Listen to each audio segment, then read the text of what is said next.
গ্রামের কাঁচা রাস্তা ধরে হাঁটছিলেন ইমাম সাহেব।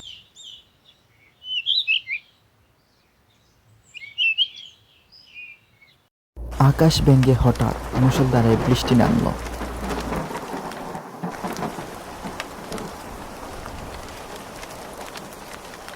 মাঠের কোণে একটি ছোট্ট টিনের চালা। সেখানে দাঁড়িয়ে বৃষ্টির হাত থেকে বাঁচার চেষ্টা করছে ১৬-১৭ বছরের ইমন। ইমন কালো মুখ করে আকাশের দিকে তাকালো। ইমাম সাহেবও দ্রুত গিয়ে দাঁড়ালেন সেই চালার নিচে। আসসালামু আলাইকুম বাবা, খুব জোরে বৃষ্টি নামলো তাই না? ওয়ালাইকুম সালাম চাচা। হ্যাঁ, অনেক বৃষ্টি, কিন্তু আজ আমার মেজাজটা অনেক খারাপ হচ্ছে। মেজাজ খারাপ হচ্ছে কেন বলো তো চাচা? এই বৃষ্টির জন্যে বন্ধুদের সঙ্গে একটি জরুরি কাজে বের হয়েছিলাম, সব প্ল্যান নষ্ট হয়ে গেল। আল্লাহ যে কেন এই অসময়ে বৃষ্টি দেন বুঝি না। রাসূলুল্লাহ সাল্লাল্লাহু আলাইহি সাল্লাম বৃষ্টি দেখে কখনো বিরক্ত হতেন না বাবা। তাই তিনি কি করতেন? তিনি বৃষ্টি দেখলে খুশি হতেন, আল্লাহর বিশেষ রহমত মনে করতেন।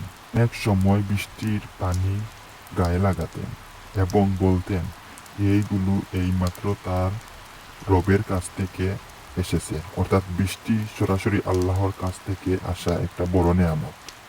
কিন্তু নেয়ামত দিয়ে আমার একটা জরুরি কাজ আটকে গেল চাচা। ইমাম সাহেব চালার বাইরে আঙ্গুল দিয়ে ইশারা করলেন।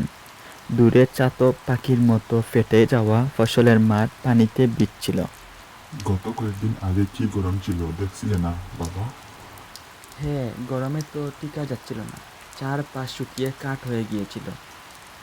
তাহলে ভাবো, এই বৃষ্টি না হলে চাষিদের জমি নষ্ট হয়ে যেত, আমরা যে অন্ন খাই সেটা আসতো না।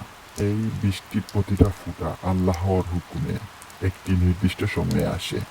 বৃষ্টির টুপটাপ শব্দ আর ভেজা মাটির গন্ধ যেন তার মনের সব ক্ষোভ ধুয়ে দিচ্ছিল।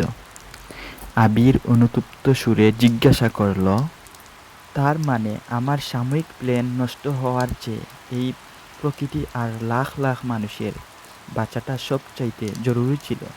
একদম ঠিক ধরেছ বাবা, ইসলাম আমাদের এটাই শেখায়, নিজের সাময়িক সুবিধার চেয়ে আল্লাহর সৃষ্টির বৃহত্তর কল্যাণের দিকে তাকিয়ে শুকরিয়া আদায় করা। আর জানো, এই বৃষ্টির সময় দারুণ একটা সুযোগ। কিসের সুযোগ চাচা? বৃষ্টি পড়ার সময় মন থেকে কিছু চাইলে আল্লাহ তাআলা তা কবুল করেন। রাসূলুল্লাহ সাল্লাল্লাহু আলাইহি ওয়াসাল্লাম বলেছেন, দুটি সময়ে দোয়া আল্লাহ তাআলা কখনো ফিরিয়ে দেন না। একটি হলো আজানের সময় এবং অন্যটি হলো বৃষ্টির সময়। তাই খুব প্রকাশ না করে বরকতের মুহূর্তে আল্লাহর কাছে চেয়ে নাও। হে আল্লাহ, না বুঝে ভুল কথা বলে ফেলেছি, আমায় ক্ষমা করো। এই বৃষ্টির জন্য তোমার কাছে শুকরিয়া আদায় করি। আমার কাজে বরকত দিও। কি মনের মেঘ কেটেছে? একদম পরিষ্কার চাচা। এখন থেকে বৃষ্টি নামলে আর বিরক্ত নয়, বরং আল্লাহর রহমতের শুকরিয়া আদায় করব আর দোয়া করব। আকাশের মেঘ এখন একটু হালকা হয়ে গেল, বৃষ্টির বেগও কমে এসেছে। ইমাম সাহেব বললেন, বৃষ্টি কমে এসেছে, চলো এখন যার যার গন্তব্যে চলা যাক। চলুন চাচা।